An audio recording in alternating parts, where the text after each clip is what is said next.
that same night, we didn't sleep all night because we knew this video has to come out first thing in the morning. We didn't sleep all night. We edited the video and we published it, and it became incredibly viral. It was translated to Russian, to French, Spanish, and just people were sharing it like crazy in all the WhatsApp groups because people were home, quarantined, worried, and they heard this. This was another perspective on Corona that was much more embraced and empowering. Yeah, so the videos were before the book was written, our mission was more to translate the videos. And again, it's never about just translating. It's about seeing the Israeli audience in front of you. So the Israeli audience, they don't only need a translation. They first of all they have less time. They're busy. They're in a rush. So everything has to be shorter. So it has to include the art of shortening Rabbi Friedman without losing his main ideas. Second of all, they're easily distracted. So they need something more engaging, more interactive. They need more visuals, more music, something that will catch their attention, because just listening to a lecture is harder. So these were our motivations when Yossi and I just took lectures that are 1 hour 15 minutes long, and took them down to 6 minutes, 5 minutes, 4 minutes, getting the essence of things, and then adding the visuals and the art that will make it engaging for people, and then starting to just spread it in Israeli circles. So when Corona started, Rabbi Friedman was one of the first rabbis, I think, to really respond technically by going on Zoom and talking about what's going on. And he went on Zoom in the beginning, and he had a 45-minute session where he was talking about the COVID-19 and what's happening to us. It was just the beginning. People were confused, anxious, worried. And that same night, we didn't sleep all night because we knew this video has to come out first thing in the morning. We didn't sleep all night. We edited the video and we published it, and it became incredibly viral in Israel and all over the world. It was translated to Russian, to French, Spanish, and just people were sharing it like crazy in all the WhatsApp groups because people were home, quarantined, worried, and they heard this. And even later on, there was lots of the rabbinical voices where this is happening to us because we're bad. This is happening to us because it's the end of the world, because we're sinning, because God is angry. No, this was another perspective on Corona that was much more embraced and empowering. Rabbi Friedman is the first rabbi in the world that talked about it. So everybody was shocked, waiting to get opinions. What is it? What's happening? So I think you're the first rabbi who talked about it, and it was a calming message. So this is probably our most viral video. Yeah. Let's see it. Millions of views. Let's see it. We live in a time of great technological advances. We live in a time where we believe almost blindly, almost religiously, in the powers of science and scientists, and experts, doctors, and yet we are suddenly finding ourselves without a solution, without a clue. We don't know what we're dealing with. We don't know how to respond. We don't know how to control it. We don't even know what it is. And it's very good for the soul to be reminded that we have not mastered the universe. We have not conquered nature. We still have a long way to go for that. Now, there are people who actually say, why would God allow such a virus? Why would God allow such a pandemic? Why would he allow it? What is that suggesting? It's as if some things happen and God intervenes, but then there are other things that happen and God doesn't intervene. Nothing happens unless God makes it happen. Everything that happens happens for a divine purpose and a divine reason. Otherwise, it cannot happen. Everything we're going to experience is going to be divinely orchestrated for our benefit. The world is shutting down all its practices. What is our schedule made of? We go here, we go there, we do a little of this and we do a little of that, and then we come home and we've had it. All of a sudden, without anyone saying a word, no theater, no partying, no traveling, no going anywhere. All our habits have now been canceled. We have been freed and liberated from our Mitzrayim. We are so caught up in these things that we actually started to believe that that's what life is about. Life is about going to school, going to work, going to parties, going to a theater, going for some entertainment, going for some shopping. That's life. Now we're seeing it's not. This is a very good thing. The break of habit that this virus is bringing is such a fantastic opportunity to change the habits we've been trying or hoping to change, planning to change for years. But, an hour goes by, a week goes by, a month goes by, and you haven't changed it. Now, we have the perfect opportunity. Everything is changing anyway. We can now have the life we choose. We are encouraged by events to rethink where we put our energies. What are we living for? What are we getting up in the morning for? The world is going to be a much better place as soon as this thing is over. That is really a pre-Pesach message. Every generation has to come out of its Mitzrayim, out of its enslavement. And what we're seeing now is, like in the days of Egypt, Jews were pushed out of Mitzrayim. Here we're being pushed out of our habits. We're not asked, we didn't volunteer, it's being done for us. If we take advantage, if we keep our heads and we see the opportunities, by Pesach time, we can have a much healthier life, a much healthier planet. All assumptions can now be questioned. All habits can now be challenged. All fears can now be dismissed. Were we worried about China? Were we worried about Iran? Were we worried about the price of oil? Boy, we're getting sobered up. Everything is changing. And it is changing for the better. And we are maturing as a human race. That is a beautiful thing. It's not a warning. It's not a punishment. It's not doomsday. This is going to pass. And we're going to find ourselves in a cleaner, healthier, more noble world, politically, geographically, financially, and personally. So now is the time to think not of ourselves but of others. We have to become more alive, more enthusiastic about our mission and our purpose. We're going to do mitzvahs we've never done before because we're going to have more time. We're going to be home. We're going to become better mothers, better fathers, better husbands, and better wives because we have no choice. Got no place to go. Okay, I'm convinced. So many people I meet now, 2 years, is it 2 years or 3 years now? 3 years. 2.5.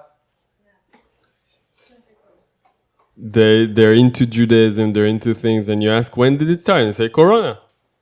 So Rabbi Friedman saw this when it was just happening. He didn't see something negative happening. He saw something positive happening.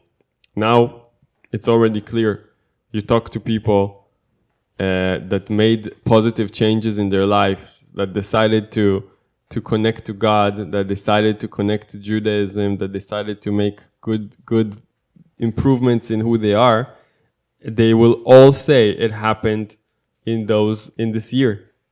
This year. And we're only seeing, I think, the beginning, because in this year so many seeds were planted, and definitely the world became better.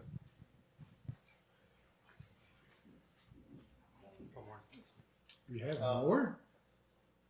We have 20. But We have many more. We have to also, you see in the videos were preparing the Israeli audience to the book. When we were spreading the videos, we started to create a community. We started to create familiarness, so that when the book comes out, the name rings a bell. The content is already, some people know it, been exposed to it, been inspired by it. So this was really the first stage towards the book, and it's really a cooperation of everything. Everyone together used their talents. Zalman, Yossi. There's lots of footage here that Yossi took from our synagogue, of our rabbis, of our kollel. They're all in here, and he's editing it. Rabbi Friedman, the lectures, I was editing. So all those talents are connecting, like the multimedia, the YouTube, the global effect of everything. And I was surprised how the book was even more had an impact than the videos, because you think that in this generation no one wants to read, everyone wants to watch YouTube, but the book had an even bigger impact, because people actually really want to read. They just want to read something that they understand.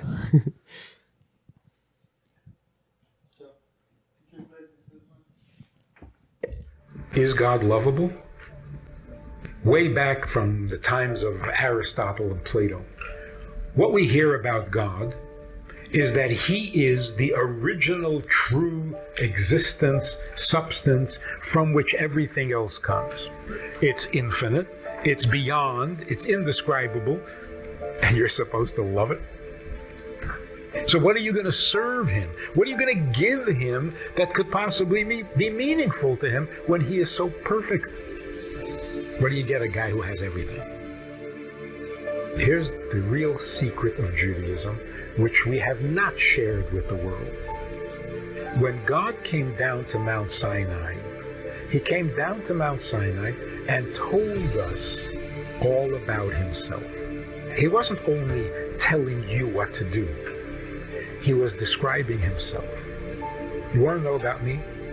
Can I tell you what I like, what I dislike, my loves, my hates?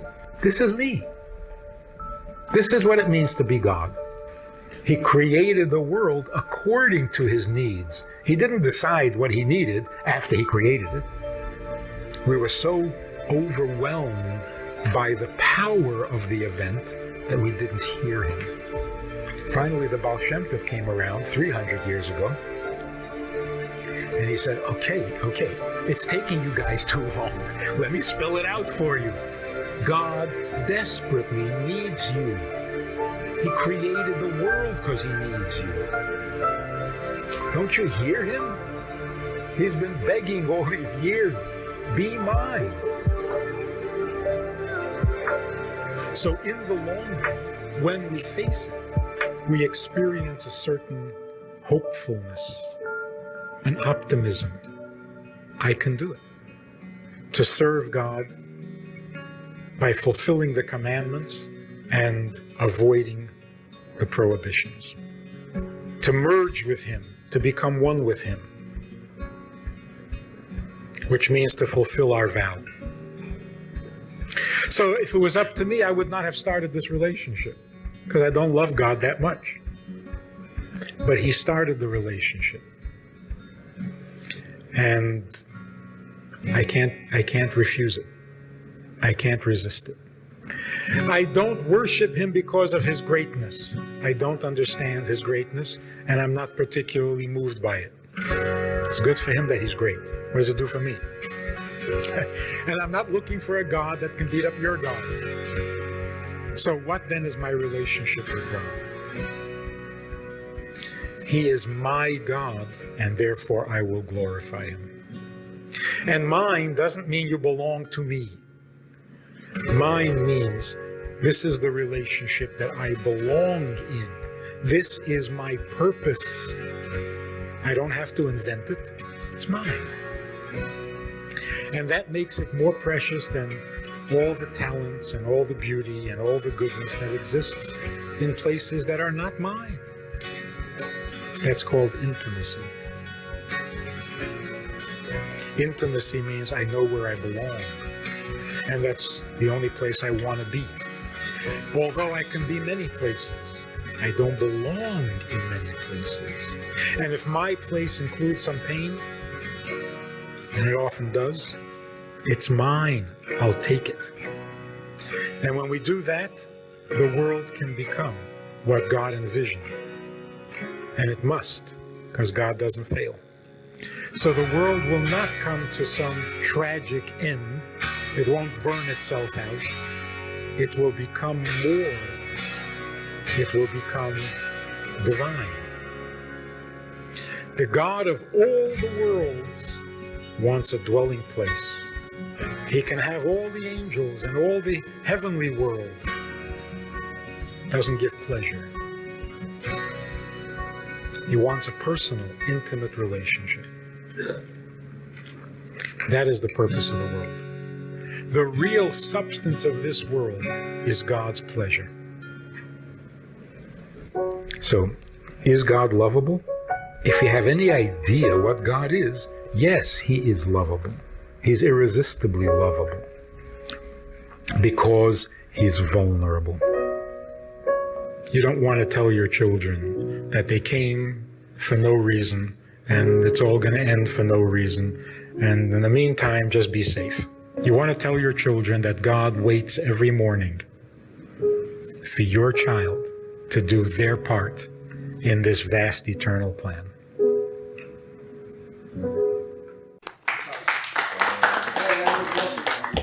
I have to say, this is my personal favorite, this video. It's touches my heart every time.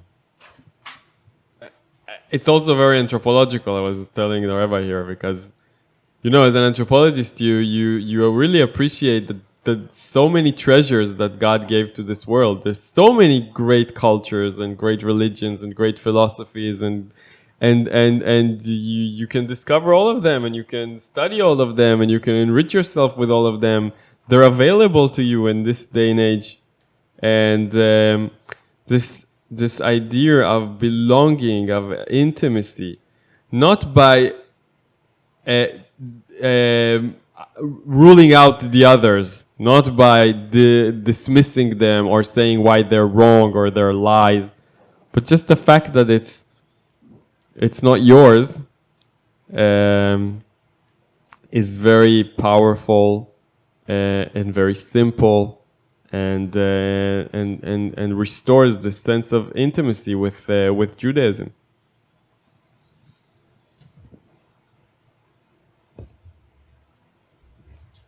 Well, if this don't inspire you, I don't know. We have a Sunday night program for VIPs that you might be interested in. It's informal, it's questions and answers, it's conversation. It's really relaxed, it's really pleasant, enjoyable, informative, and kind of community-like. It's a Sunday night program, there's a Wednesday morning program for the VIPs, and there's a Wednesday night program. All of it just conversation, casual, laid back, unscripted. So join us, take a look, click the link below and see which of the three suits you best, and join us for some enjoyable conversation.